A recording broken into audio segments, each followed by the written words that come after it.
Hello and welcome back to another video. If you're just starting out on F1 23 or starting to transition to an intermediate driving level, there are a few mistakes you may begin making whilst coming through the ranks. In these generalised tips videos, people are always talking about throttle and braking techniques, learning to try different racing lines or different braking points. However, there are less spoken about common mistakes that many drivers make. In this video, we shall discuss some of those and show you how to rectify them. So, without further ado, let's get started. One of the first decisions you make when starting out is the assist you choose to drive with. A common choice is turning off braking assist and maybe automatic gears if you're feeling brave. Perhaps the first thing you should do is to turn off those automatic gears. The game will automatically downshift at a gentle pace which does not take full advantage of engine braking.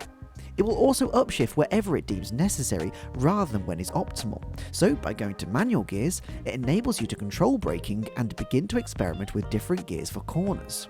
Utilising manual braking will also benefit you when analysing your telemetry. If you see another driver using a different gear or maybe changing gears at a different pace, manual gears mean that you can try other drivers' approaches to find what works for you. After gears, you should look at traction control next. If you're beginning to feel that the car is sluggish coming out of corners, it's definitely time to at least partially disable it. As traction control prevents power going to the wheels if they're going to slip on the tarmac, turning it off passes that control over to you.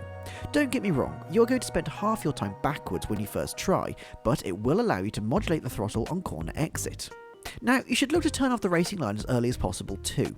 Although the line provides some security knowing it will show you where the braking point is, like all other assists, it's always slightly more lenient. You can always brake a little bit later, and don't forget, the racing line is just a suggestion. You can optimise corner exit with a late apex or improve wet weather driving by staying off the rubbered-in racing line. When you turn off the racing line, you begin trusting your instincts rather than relying on the game to show you where to turn in, where to brake, and what line to use. Once you're feeling brave, you can turn off ABS. The system controls brake pressure to ensure the wheels don't lock up, but like traction control, it will always err on the side of caution. So to be fully in control of your braking, turn off ABS, and whilst it will be a struggle initially, it will improve your skills as a driver and eventually enable you to brake later and harder into corners. The next area of common mistakes is the setup. A lot of people, unsure what to do, just tend to leave it alone. Don't get me wrong, the default setup is a nice all-rounder, but that's exactly the problem. You don't want to use the same setup for the tight twisty streets of Monaco as you do for the high-speed attack of Monza. Understanding how each part of the setup influences the car can provide you with a deeper understanding of what the car needs. For example, you may be struggling with oversteer on corner exit, especially after turning off traction control. This could be any number of things from camber, anti-roll bars, toe, aerodynamics, or ride height. So knowing how each element of the setup affects the car's handling enables you to customise your car for each track. If you're unsure on what to do in this area, we have a whole series on the basics of sim racing setups on YouTube, Instagram and TikTok, so why not give that a try?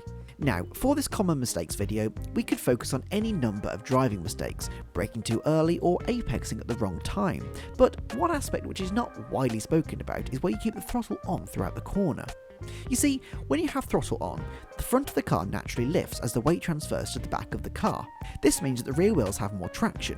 Similarly, under braking, the front wheels hold the most grip as the weight is over the front axle, pushing those wheels into the ground and giving the tyres a good contact with the tarmac. So imagine you're on the throttle through a corner. The front is lifting up, reducing front end grip.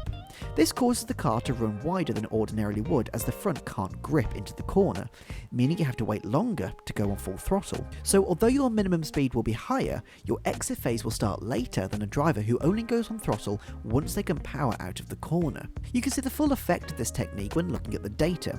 We can see the minimum speed is higher, but throttling out of the corner is later, thus meaning that the time lost is rather noticeable. So there are 3 imperative mistakes that people make. There are of course more, but don't forget that you can sign up for free on Track Titan to analyse your data and of course see firsthand how the assists and throttle techniques can hinder or help your performance. So what are you waiting for? Jump onto F1, get practicing, analyse your data and see how far up the leaderboards you can get. Thank you for watching. If you've enjoyed this video, please don't forget to like, comment and subscribe, it really does mean a lot. But as always, see you next time and race with respect.